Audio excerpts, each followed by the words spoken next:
and welcome to We Women Want. This is our weekly show where we discuss issues pertaining to women. It could be anything, work-life balance, relationships, fashion. I mean, who says size zero is normal? Workouts, diet tips, cancer. We've just had shows on breast cancer, talked about to survivors, talked to families also. The men also come and say how they help their mothers, their sisters go through such issues.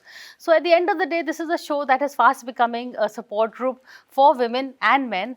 But today we are discussing something that is a slightly gender neutral topic. We are discussing relationships. I mean, in this ever changing world, this world of dating apps, this world of instant relationships, are people going back to the old age systems? We did shows earlier where people said we actually like the arranged marriage system. We also have girls who are now very much in the workforce striking the independence. So how does that change the the contours within the marriage? Now women are becoming financially independent. Some girls, we did a show where the girls said we would rather get our job first, second is children, third is marriage. So priorities are changing. How is today's generation coping with it? I have people on the show who write about such things. I have with me Namita Bhandare. She is a columnist for Hindustan Times. She writes a column called Mind the Gap on gender and social issues. Leher Kala, she is a columnist with the Indian Express, also writes on such issues and is the founder of Hatke Films. And Sara Abdullah Pilot, she is the co-founder and chairperson for Sequin, a center for equity and inclusion. They do a lot of work on gender equity, and in fact they did a recent digital campaign on Mardon Wali Baat that had actually got male influencers to talk about positive stories about masculinity and how they lend themselves vis-a-vis furthering the female narrative. But Namita, I'll begin with you. In terms of it's a very different changing world, and a lot of it has to do maybe with gender emancipation. The old rules where the boy was the bread earner, the girl was the good daughter-in-law who sat at home and looked, all that is now no longer the case.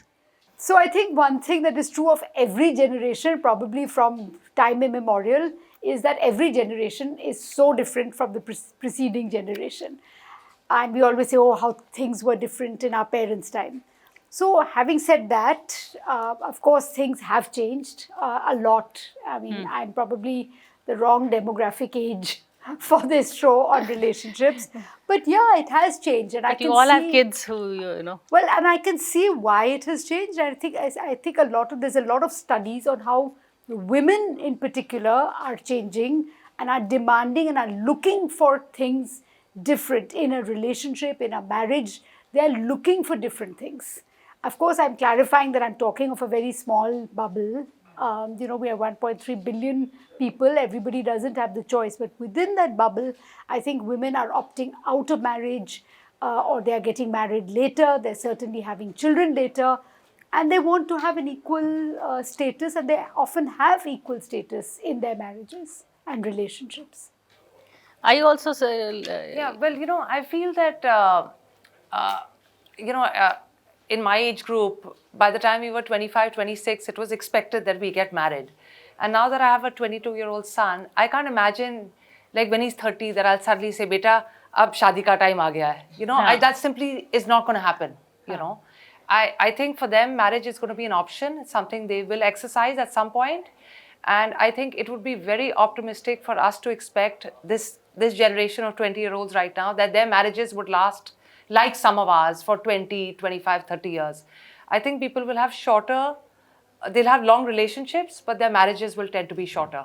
And that's just, I think, how things are going. And if you look at the statistics in the West, or if you look at the statistics for divorce in India, in a certain type of people, you'll find that the divorce rates are no different from the divorce rates in Western countries. And I just think that's the way of the world, and everyone will adapt to it, Of course, it brings into focus how are you going to raise children. There'll be a lot more co-parenting. And eventually, the way the courts make a mess of divorce cases, even that will sort out, Now, in fact, it's so interesting. Now, I have a friend whose son is getting married. And she said, listen, I'm not having him and his wife live with me. I know at this age, they can't afford it. So I'm going to rent a place with them. And then she told me later, she said, listen, first he'll get married, then 10 years later he'll want to get divorced. I don't want to be part of any of this. Pragmatic friend. People are getting very practical about this, And I think that, I think it's evolution. I think it's a good thing. The more this happens, the more society evolves, and it's everyone adapts also. I'm not sure though, just to say, is it a good thing, is it not?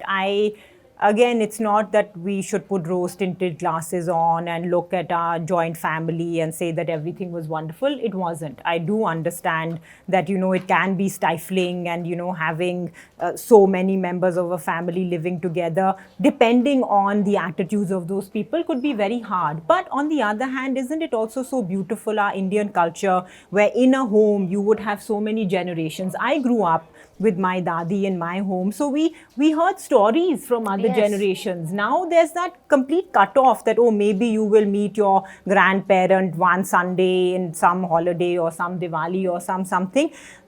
That culture isn't getting passed down. The traditions aren't getting passed down.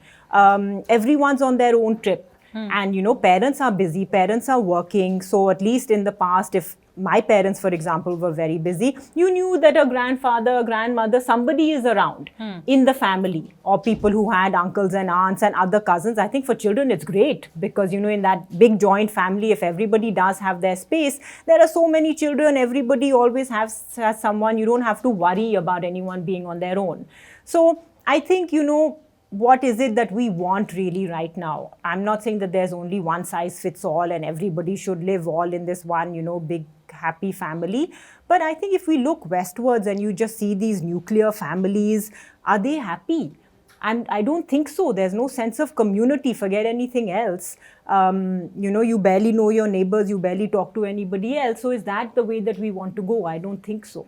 Yeah, because now we are hearing a lot more cases of depression, loneliness. I mean, look what happened in COVID. So Absolutely, absolutely. But I'd also like to, I love what Sarah said about the joint family, because I got married in what I call a modern joint family, where my mother-in-law went off to work and my father-in-law went off to work and I went off to work, and my husband would bring my dabba to Sunday magazine. Yes. He'd bring mine because he was working from home back in the day, and it was wonderful. Everybody had their own space. So, but having said that, I also want to just add to something that Sarah said, which is the changing family. The question, so now you have, for instance, two gay men, adopting a child.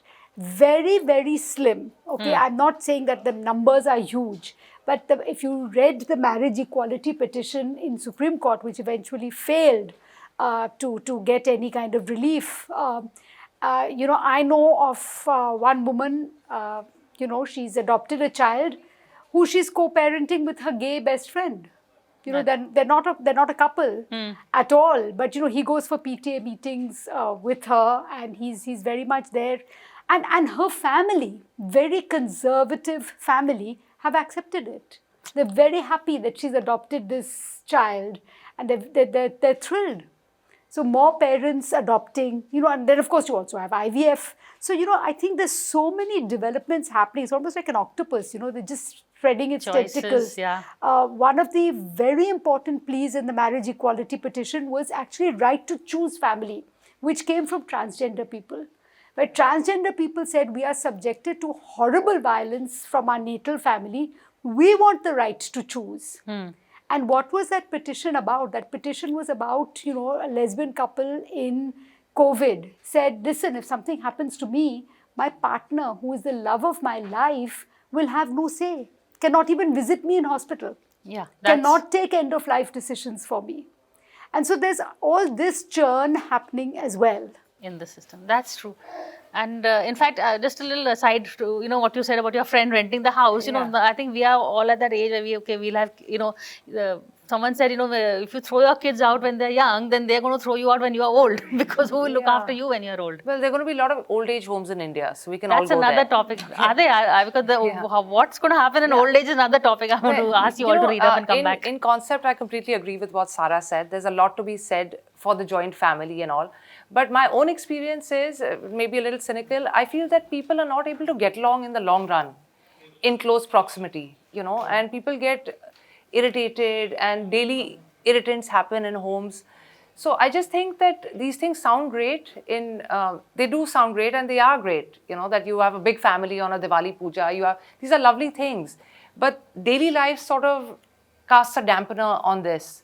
So to maintain these relationships, I think a little bit of distance. See, I'm a latchkey kid. I grew up with parents who were never around, and I'm an only kid. But I was a very happy only kid, with enough to entertain me.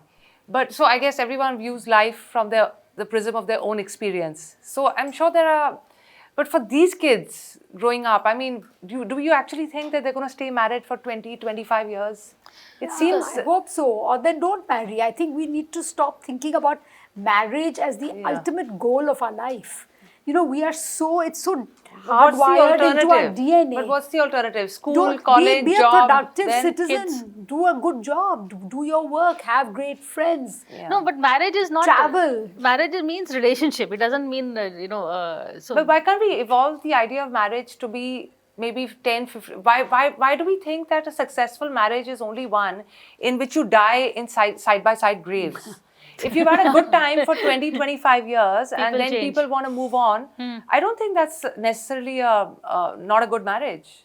I think it was a good marriage for while it lasted. I'm you not know? trying to say that divorce is a very bad thing. I think, Yeah. and then increasingly women and men are opting out because they're saying that, you know, I have a right to be happy. And if Yeah. I'm not happy in this marriage or if I'm in an abusive marriage, Yeah. I have the right to walk out. It- And parents are accepting that and should accept that Yeah. because there are too many. No, I think people themselves are unable to accept that, you know, if you've had a great time for 10, 15 years and then you're not having a great time and you're pretty sure going forward you're not going to have a See, great time. I don't think it's our not parents unsuccessful. had a great time all their lives. Okay, there was obviously points where they had problems, Yeah. but they didn't have the choice to walk out. Yeah, The exactly. problem now is that there are choices. Or maybe And- you don't walk Well, out it at the first depends, instance. yes. No? I mean, abuse is different. See, I mean, Not that should abuse. never, Yeah, abuse should abuse, never be yeah. accepted, and absolutely anyone should walk out at the first sign of it. But I think what's happening now, and definitely you can see this in Gen Z, is that ability or that desire to even adjust and compromise is really not there. Which is good and which is not good. So it's good if we're talking about abuse, if we're talking about harassment, absolutely there should be no adjustment, there should be no compromise. But in any relationship, even with parents, I mean, if you say great time, are children and parents always having a good time or with friends? No. Relationships, all relationships go through ups and downs, and somewhere I think one has to hang on and see it through. It is nice to have those relationships that you have developed, this kind of use and throw, this disposable culture I feel that we have, which is not just with things, but it is also with relationships. It's like, well, this suits me now. You're good to me today, so great, but tomorrow I couldn't be bothered. But isn't it lovely to have those relationships where you've known people for 5, 10, you were both talking about this. I mean, I think there's something to be said for those old relationships. And I hope that my boys, I have children, they are 15 and 17, so nowhere near looking to get married, and maybe they will not get married because one also sees with this generation, they are very into, you know, what they want to achieve, what their life, where their life is going to take them. And it's not, as Leher and Namita were saying, it's not about, okay, now school is over, college is over, I'm 23, I'm 24, now I have to get married. It's not the be all and end all anymore, which I think is good. I mean, why is really marriage the zenith of anyone's life that, oh, if I'm married now, I've achieved everything? No, it's just one part of life which you may choose to go down that route or you may choose not to. Okay, so I'm going to take a break and come back, and I have a counter question for Namita from here. I agree, marriage is not the end all of life, but marriage is a way of putting you to the next phase of your life, which is from a single to a relationship person. Could be a mother, father, could be just being with someone who is not your parent. So I don't know whether that's a good thing or not. I'm going to ask you after a quick break.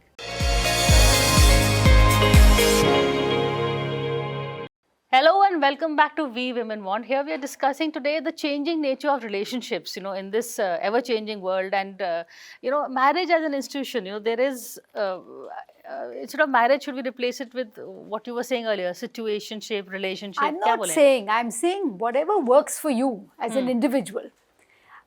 What I'm saying is that this obsession with marriage, I'm not necessarily saying it's a good thing.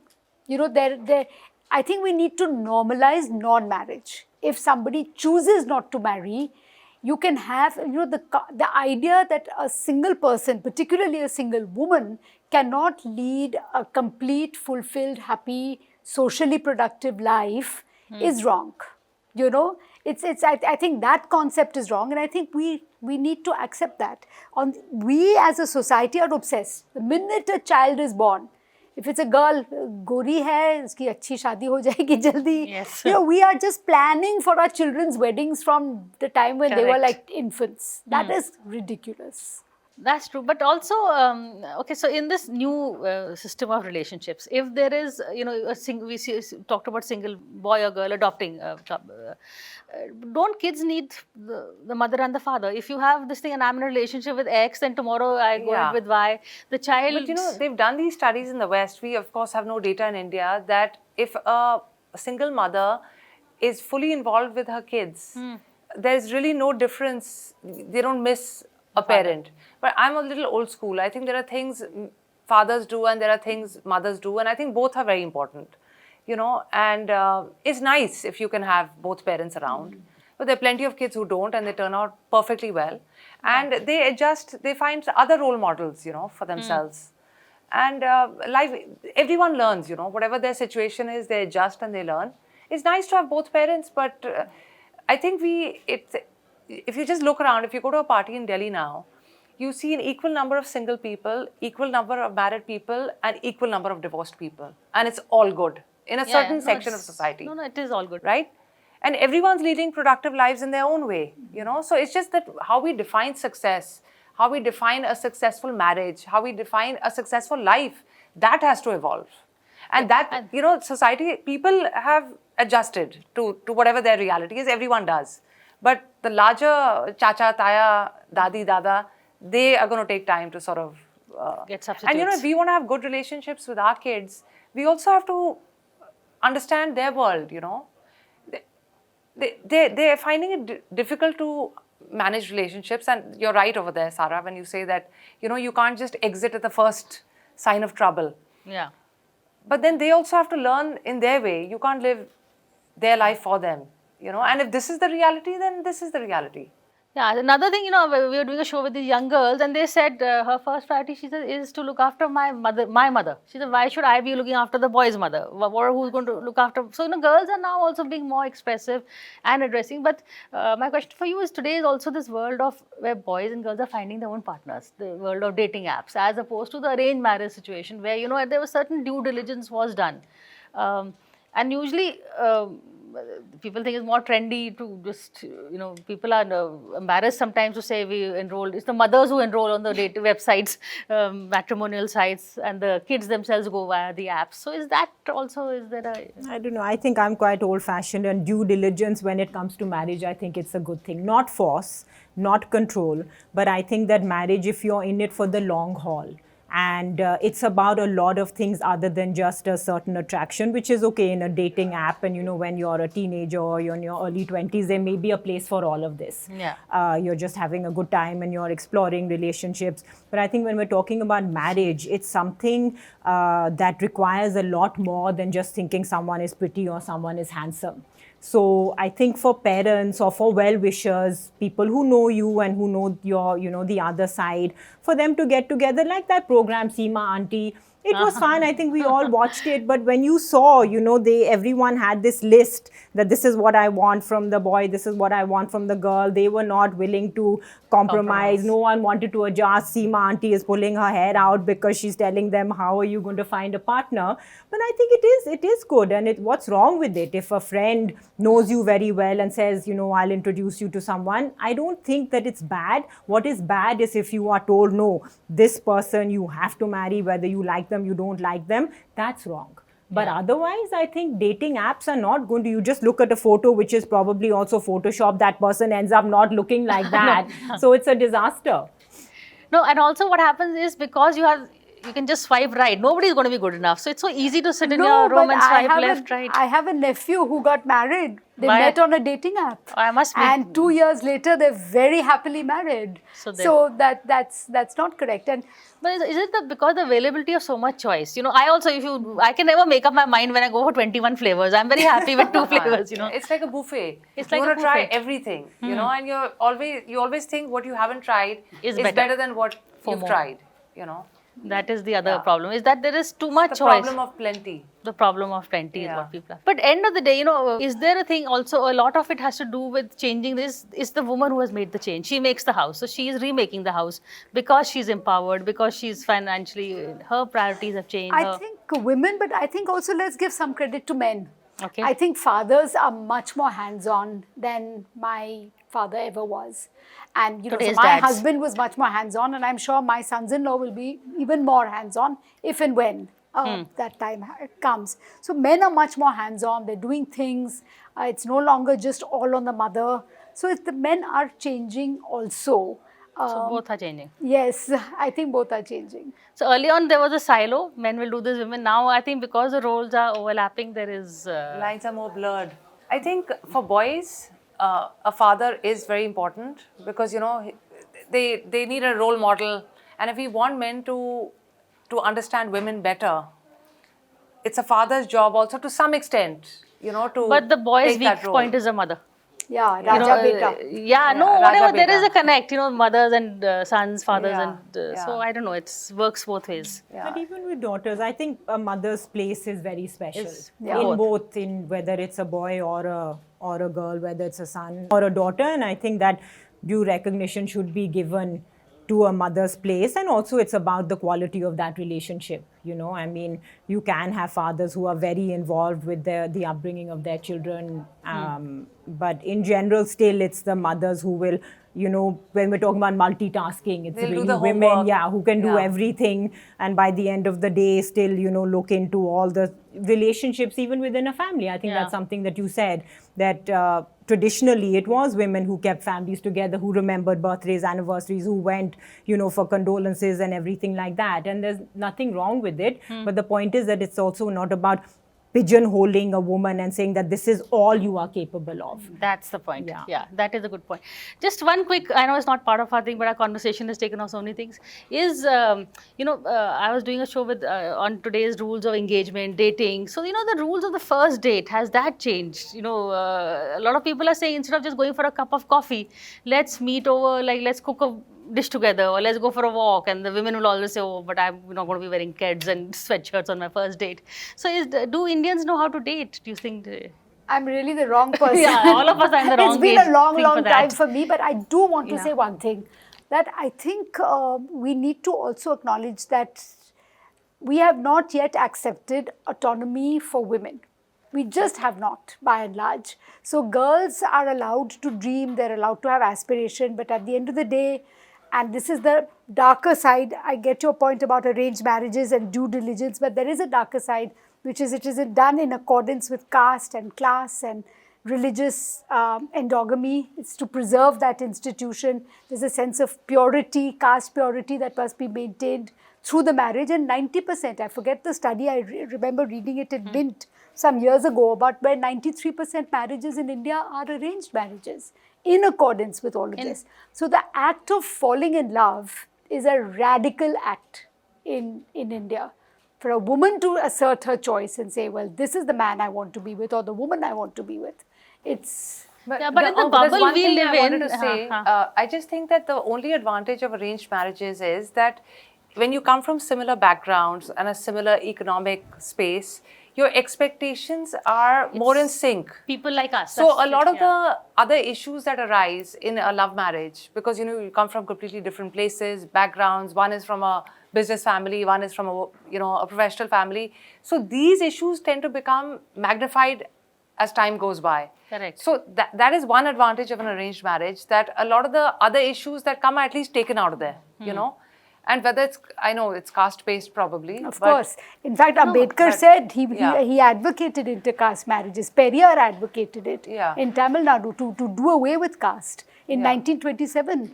And But we are now is in... that the best thing for a couple to get along over 30, 35 years? Yes, people get along. People maybe get along not in the in train. our, Not in our yeah, scene. yeah, maybe the bubble we live in is not caste, but just more the economic or the professions. Those are the issues that matter. You want to go into a home which is just like ours. Yeah, exactly. That's the main thing that I think I guess you would be also looking for. The comfort, and I For think the kids. understanding, the parity of, what is our thought process. That in the long term, again, when you talk about a first date, does it really matter if you're going cooking, or if you're going trekking, or if you're going hiking, or you're sitting over coffee? It's okay. I mean, you're going there to have a good time. But if we're talking about the long term, the long haul, then I think there's a lot more that really comes into it, and we should be mindful of it, because everything else that, initial attraction, passion, all that, usually over time will disappear. And then when you have children and their stresses and strains, life is stressful. Correct. So, Yeah. if you have not taken care of some of those basic fundamentals, then there's a lot that you're adding to your plate there. That is true. But at the end of the day, I mean, these are just some of the issues that, we come up, I think, like life throws at us, nothing, there are no rules really, which is also what makes it so much more interesting. But that's it for now. Thank you so much for watching this show.